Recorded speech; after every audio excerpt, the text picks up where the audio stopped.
organizations were sold and others were liquidated. And I was working for Premium Oil at that time. And we were among the casualties. So now how I handle the situation, each and every situation comes, when a situation comes like that, you now come nearer to God. That's the time now you start seeking God for intervention. Yeah. Intervention or answers as to why me? Why is this happening to me? Not really. You want intervention because you want to survive, elder. It's a matter of survival. You want, a situation where you could have income maybe to sustain your family. Okay. Yeah. So, I came nearer to God, and I had a sister-in-law. This one was not one of the Pentecostal believers or something, but she spoke words of encouragement unto me. That's good. Because to me, I was looking at the situation, and secondly, I was looking at my age to say, if this thing has happened to me now, and I'm almost getting retirement, to retirement age, where am I going to get employment? Because there are other young people looking for employment, and they are graduating from universities and colleges, and they may be more qualified than myself. Then my sister-in-law said, don't worry, God in heaven is seeing what you are going through. Wonderful. Bamumba, the situation will come when you get another employment, which is even going to be far much more better than the one that you had. And that came to pass, my elder, my pastor. Wonderful. Because I got employment, with Zimco Properties at that time. Yes. So, I don't know if you have a follow-up question. That's wonderful because, the encouragement she got from the sister-in-law, I think that lifted her up. And I think it's always good when our brothers and sisters are going through difficult situations. Let's allow ourselves to be used by God. We can actually speak things not of our own origin. We think it's us speaking, but actually God is using us to lift up that person from. I think that's a very important point. You didn't give up, right? I know that not too long ago, the nation, I don't know if it's a globe, were discussing it was more like a mental health week. I don't know if you heard. Yes. Mental health week or something like Global Mental Health Week, where they were raising awareness against mental health.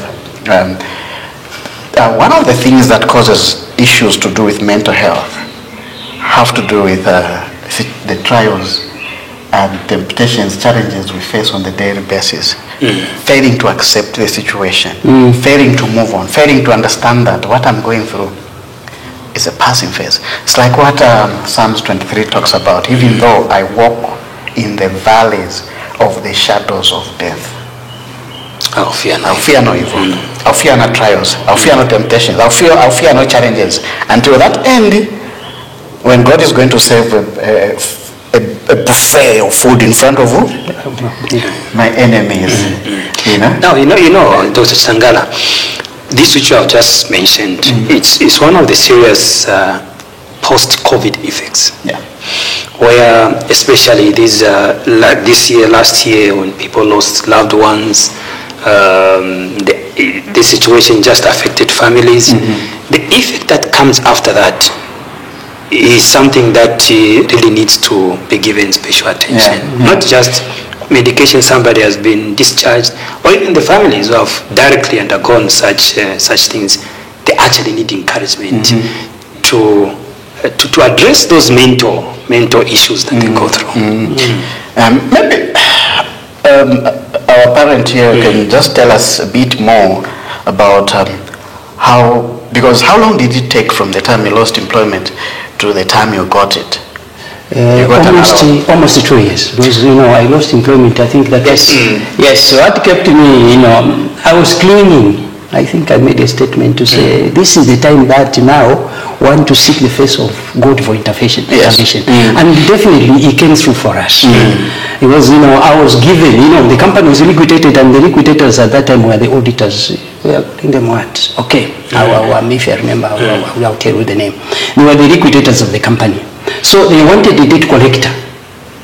Somebody who could collect debts on their behalf. And the only person that could do that, it was me. Because that is what I was doing. And I was contacted. So during that time, that was a lifeline. Yeah, that was now what was giving us income, because I was living now not only salary, but I was living on a commission. Yeah. Okay. You collect this much, they give you this much. They give me 10% of that. So that's how I survive. Wow. You know, I want you to speak to someone out there who they could be going through different challenges, different from what you went through, maybe from what we all go through, because we all do go through. But they're busy asking, why me? It's not fair. I'll take my life. This life is not living. It is not worth living anymore. I want you to speak to someone out there. You know, each and every problem that comes unto humanity, you know, there is a way to it. More especially if you make God as your center. And secondly, you know, you have got to accept the situation as it is, as it comes. And of course, there must be change of lifestyles. Yeah. Because in my case, you know, I was staying in a prime area. I was in Jesmondini. And that house was being paid by the company. Now, you know, loss of employment, you know what it means. You have to shift. One, we have no income. And secondly, that house was being rented by the company. So we had to drop down, we had to shift from Jesmondini to Kaunda Square. Now you can see maybe the environment. The environment will tell the children we are in the wrong place. Because initially when we were shifting, they thought for us to move from here, we should be going into a better place. Yes. Yes, but now here we went into something else, where even sanitation was a problem. So one, there must be acceptance. You accept the situation as it is. Okay, I think that's because if you want to maintain your status quo, definitely you will die of heart attack. Yeah. And all these depressions, mental health issues will come in. Yeah, will come. Powerful. But through to him. Well, you know, they're through, they strengthen our inner mechanism. For example, a bamboo, when it is planted, year one, there's nothing. Nothing comes off the ground. Year two, there is nothing actually. I'm told end of year 2 or year 3, that's when it starts sprouting. Others, they say even 5 years. 5 years, yes, I heard that. Yeah. So when it stands, it has its roots deeply anchored in the ground and to get nourishment from there. So that any wind that comes, that no wind will actually green, you know, clash. But then within a season, it is. But such things will help us to deeply anchor ourselves. I went here to seek God, whether divine intervention, but he needed a solution. He needed an answer. But that drew him to understand God better in that situation. And this is where it is very difficult for a young Christian can allow me to go through these things. Because they don't understand. The things that we are supposed to go through, we are going through, we should not go through them. And that's why people ask, why me? And yet, throughout the Bible, we have so many examples of people that in his suffering, God had to draw closer to God. Yeah? All of us have gone through such moments. So have in mind, we have the story of Hannah. This is a woman who was grabber. Anna was in a polygamous situation. Yes. Productive. That's a mining you are my my guru. And you could see even children running and so on. And you know, such situations are so deep. I childless for many years. And you know what she said? I would look at the chicken with the chicks moving. And I say, but God, why me? If a chicken does it mean I'm enjoying having children? But what about me? So this situation goes to the soul of a person, to the mind, how they think. Sometimes you begin to actually even shrink from the hope that God was praying, and even the prayer could not bring out words. Why? Because of the deep conviction she had that God is the only solution for my situation. And we see that God came through her situation, wiping out all shame, all those ridicules. And she produced a prophet. And she dedicated that child to God. Exactly. And you know what? God has used barren women to produce great men, even in the Bible. But actually, the plan of God is unfolding. If the mind of God in the situation we're going through. The story of Hannah is very, very touching. But we also have several other stories in the Bible. Let me just read briefly about Elijah. Okay. Now Ahab told Jezebel everything Elijah had done and how he had killed all the prophets with a sword. So Jezebel sent a message to Elijah to say, "May the gods deal with me, be it ever so severely, if by this time tomorrow I do not make your life like that one of them you killed. May God deal with me even more severely." Yeah. So now, to cut the long story short, Elijah is forced to go back to where he was running away from. Possibly, this is a successor who will be greater than himself, Elijah. So we see that in this trial, that's where I wanted to go. I wanted to say something. Yeah, I wanted to say something, Elder. You know, sometimes, fear could drive us into... Big word. Big word. Height. Now, it would be run away. Yeah. If somebody tells you or something threatens your life, definitely you have got to look for options. And I think that is exactly what happened with the prophet. Even for God, the great things that he has done. He put just to come through and threaten you like that, and you start running away. No, I think so. The physicalities that we actually see and experience, we most likely many times just give up and even go in the wrong way. But I think if we tap into our inner voice, how God communicates to us, I think that will help us to see these. From Ezekiel 14, 12 to 14. Stretch out my hand against it to cut off its food supply and send famine upon it in that country. They could save only themselves by their righteousness, declares the sovereign Lord. First, remember in verse 13 he says, if a country sins against me by unfaithful, then he talks about righteousness. Clearly, we are seeing the importance of faithfulness and righteousness as the two important virtues that can save us through trials. That will save us is our right standing with God, our righteousness. I think it was our integrity when we are going through difficult and I don't know if you want to comment on that. Yeah. I think, righteousness is individual. I could not say because my parents, they are obedient, they are God-fearing people, so through them I'll get saved. It's not possible. There must be that personal relationship between you as an individual and God. Look at the story of Abraham, that discourse with God.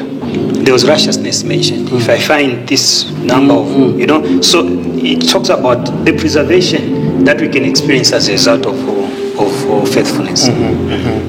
So there's something that is coming out of what we are discussing here.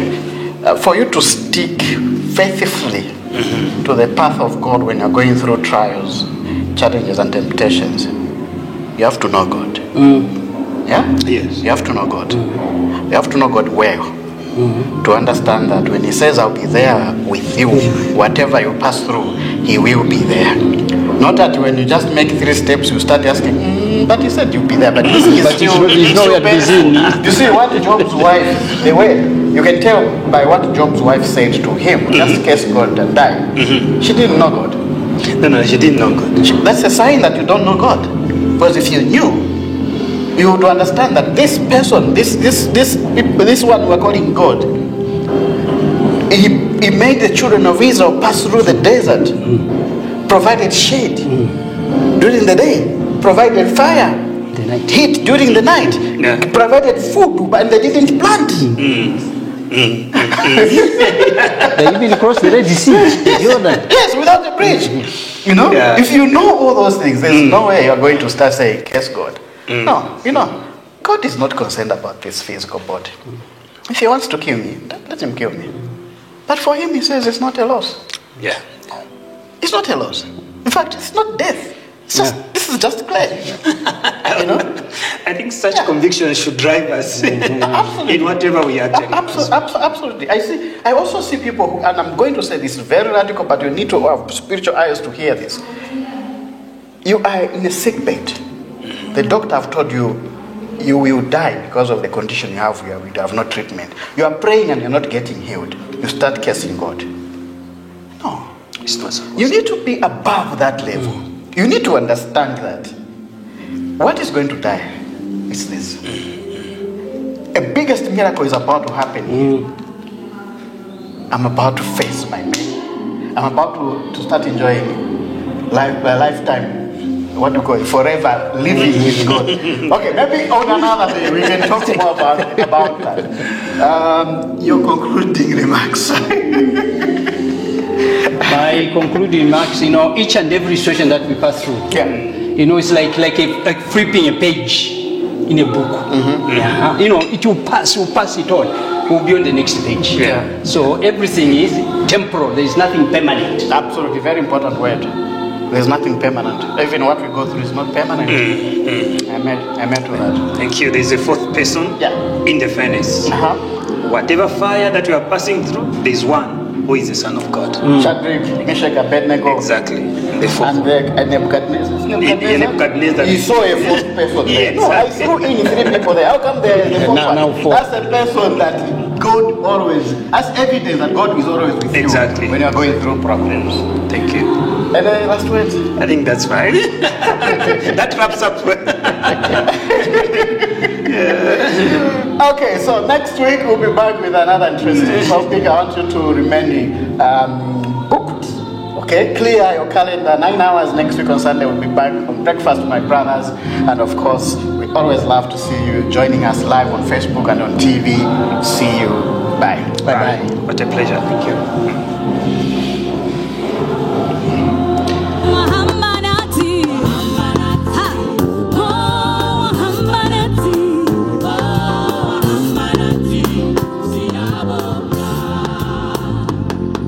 Matama yeleluna,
Jesus. We bless you, Jesus.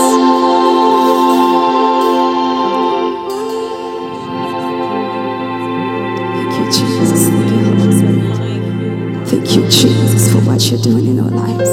Thank you, Jesus, for the mercy that you have upon our lives. Thank you, Jesus, for the love and mercy that you have shown upon our lives. We are here because of the mercy, Lord, that you have upon our life. Let your mercy and your grace, mighty Father. Thank you, Jesus, for what you've done in this place. We worship you, Jesus.